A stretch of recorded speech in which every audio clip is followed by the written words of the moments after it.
As a yoga therapist, one of the things I get asked frequently is what can I do about the tension in my neck and my shoulders?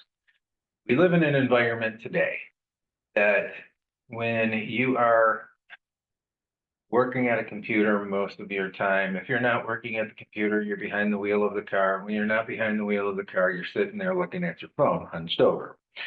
All of these things create this hunching, closing in of the shoulders and the folding forward of the neck.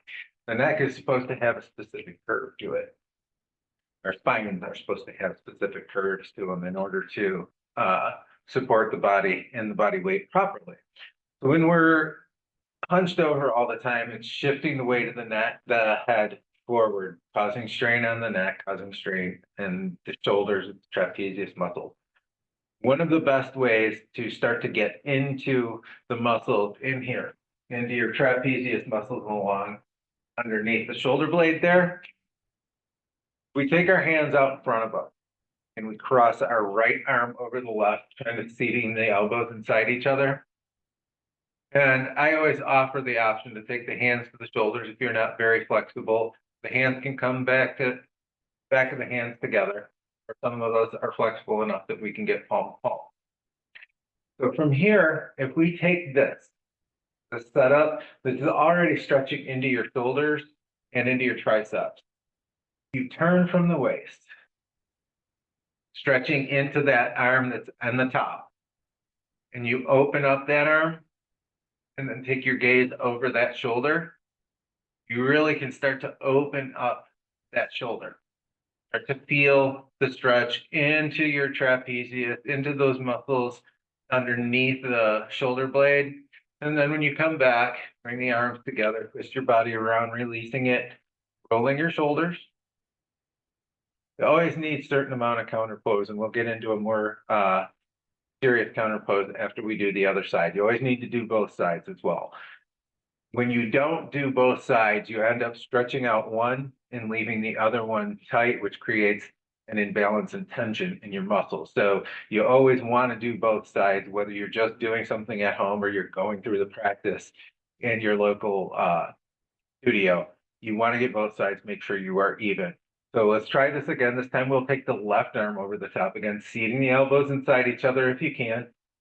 And where your arms align, hands in the shoulders, back of the hands together, or palm to palm if it works for you. Again, we're twisting away from the top arm, opening that arm up, and then looking over the shoulder.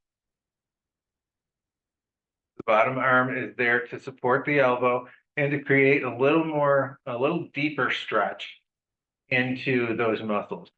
Everything should always be to the level that feels good. You never want to hurt yourself in any of these procedures. So when you're ready, you bring it back together, twist your elbows around, release it, roll the shoulders a little bit.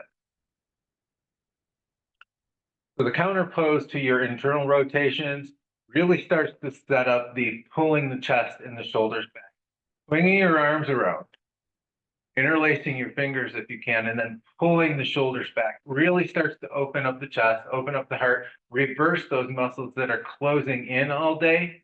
And then if you tilt your head back, not so much that it hurts, but enough that you can release those muscles in the back of the neck. That starts to really loosen it up as well. And you can inhale back to center, release that, and roll your shoulders a little bit.